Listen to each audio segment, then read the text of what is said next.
श्री स्वामी समर्थ। जय जय स्वामी समर्थ। 18 सप्टेंबरपासून पितृपक्ष सुरू होणार आहेत। या काळात दानधर्म, पिंडदान, ब्राह्मण भोजन, तर्पण या विधीला खूप महत्त्व आहे। तसेच या विधी या दिवसापासून चालू होतात। पितृपक्ष पंधरवाडा हा 18 सप्टेंबर ते 2 ऑक्टोबर या 15 दिवसात आहे।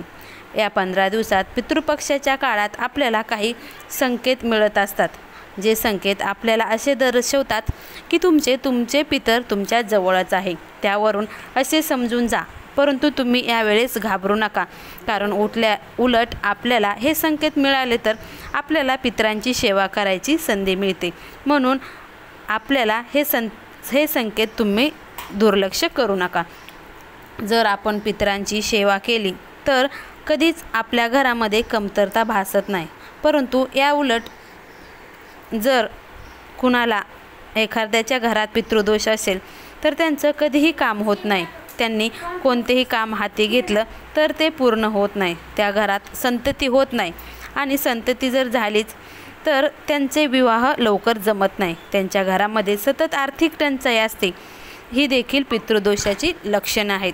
तर हे लक्षण आहेत ते आपण त्यासाठी कोणत्या सेवा करायच्या, काय करायचं ते आपण ह्या व्हिडिओमध्ये पाहणार आहोत। त्यामुळे व्हिडिओ स्किप न करता शेवटपर्यंत नक्कीच पहा। आपल्या पितरांना जर मोक्ष मिळाला नसेल किंवा त्यांच्या आत्म्याला जर शांती मिळाली नसेल तर आपले पितर हे म्हणजे आपल्याला पितृदोष असतो असे आपल्याला सांगितले जाते। आता आपल्याला आपल्या पितरांचा आशीर्वाद किंवा आपल्या पितरांचा कृपा आशीर्वाद आपल्यावर सदैव राहावा। त्यामुळे पितृपक्षाच्या काळात काही सेवा ह्या आपल्याला करायच्या असतात। तर कोणत्या सेवा करायच्या असतात त्या आपण पाहूया। असे कोणते संकेत आहे ज्यावरून आपण समजू शकतो की पितर आपल्या जवळच आहेत। तसेच पितर जवळ असेल तर असे कोणते संकेत आहेत ज्यानं आपल्याला धनलाभ देखील होऊ शकतो। कोणत्या सेवा करायच्या आहेत ते आज आपण आपल्या व्हिडिओमध्ये पाहूया।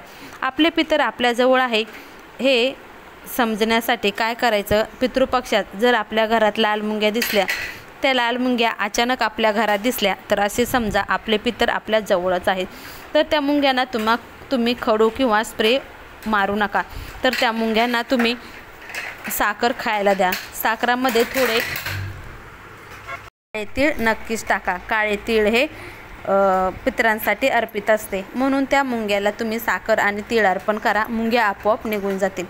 दुसरं म्हणजे कसं, एखाद्या वेळेस आपल्या घरात फुलासारखा किंवा अत्तरासारखा जर सुगंध आला, आपण घरात कुठलीही अगरबत्ती टाकली नाही किंवा अत्तर टाकले नसेल तर समजून जा की आपल्या घरात पितर आपल्या जवळच आहेत असं समजून जायचे।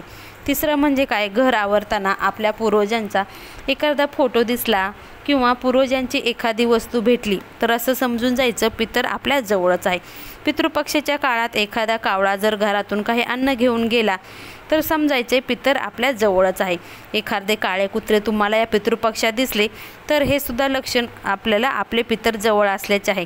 काळे कुत्रे हे पितरांचे संदेशवाहक आहेत असे मानले जाते। तर काळ्या कुत्र्याला तुम्ही चपाती आणि बिस्किट खायला द्या। आपण पितृपक्षात जर एखाद्याला दानधर्म करत असेल तर त्यात आपण थोडे तीळ टाकून दानधर्म नक्कीच करा। काळे तीळ हे पितरांना समर्पित आहे। मुंग्यांना जर तुम्ही साखर टाकत असाल तर काळे तीळ अवश्य टाका। पितृपक्षात जर एखादे पिंपळाचं झाड तुमच्या दाराजवळ अचानक उगवलं तर असे समजून जावे की पितरांचा कृपा आशीर्वाद तुमच्यावर आहे। यावेळेस पाण्यामध्ये काळे तीळ टाकून ते पाणी तुम्ही पिंपळाच्या झाडाला समर्पित करा। असं पितृपक्षाच्या काळात आपल्याला करायचं आहे। पितृपक्षाच्या काळात जर कावळा घरावर किंवा छतावर बसला असेल तर समजून जा आपल्याला पितरांचा आशीर्वाद आहे। कावळ्याच्या चोचीत जर आपल्याला फुले पाने घेतलेले पाहिले तर समजून जा तुमचं पितर तुमच्यावर खुश आहे आणि येणाऱ्या काळात तुम्हाला त्यांचा कृपा आशीर्वाद नक्कीच मिळेल। या काळात काय करायचे, पितृपक्षाच्या काळात जर कावळ्याला तुम्ही भात दही असं दिलं तर असं समजायचं की आपल्याला पितरांचा आशीर्वाद नक्कीच मिळेल। आपल्याला पितृपक्षात कावळ्याला भात दही काळे तीळ टाकून पितरांना आपल्याला ते 12 वाजता छतावर ठेवून द्यायचे. त्यानेही आपले पूर्वज प्रसन्न होतात. आपल्याला भरपूर त्यांचे आशीर्वाद मिळतात.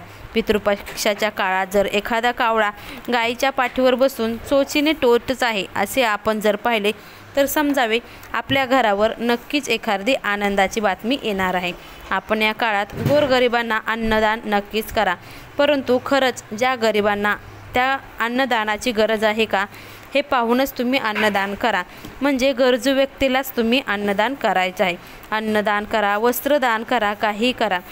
त्यामुळे पितरांचा आशीर्वाद प्राप्त होतो. आपल्या ऐपतीप्रमाणे तुम्ही दान करा. नवीन वस्त्र दान करा. तुम्ही फाटलेली जुनी वस्त्र दान करू नका. त्याने आपल्यावर कृपा आशीर्वाद मिळायचा सोडून आपल्याला त्याचा उलट परिणाम हे दिसून येतो. त्यामुळे नवीन वस्त्र दान करा. आपल्या स्वप्नात जर आपले पूर्वज आले तर समजावे ते आपल्या जवळच आहे. मग आपण त्या दिवसापासून आपल्या पितरांची सेवा करा आणि आपल्या पूर्वजांचा आशीर्वाद नक्कीच प्राप्त करा. ह्या पंधरवड्यात तुम्ही पितरांची सेवा नक्कीच करा. पितरांची सेवा कशी केली जाते? जर असं करायचं, सकाळी आपण स्नान केल्यानंतर आपण देवपूजा करायच्या अगोदर दक्षिणेकडे आपल्याला पितृसेवा आणि बाह्य शांती सूक्त हे म्हणायचं आहे. तुम्हाला हे आपल्या स्वामी समर्थ केंद्र यांच्यातून जे नित्यसेवा भेटते ना त्याच्यामध्ये हे आहे. तर तुम्ही ते रोज सकाळी नक्कीच म्हणा. ह्यानेसुद्धा तुम्हाला पितरांचा आशीर्वाद प्राप्त होतो आणि तुमच्या जीवनात ज्या काही अडीअडचणी असतात त्या नक्कीच दूर होतात. तर या पितृपक्षाच्या काळात तुम्ही पण तुमचे पूर्वजांचे कृपा आशीर्वाद नक्की मिळवा आणि आपल्या घरात सुख समृद्धी नक्कीच आणा. श्री स्वामी समर्थ. श्री गुरुदेव दत्त.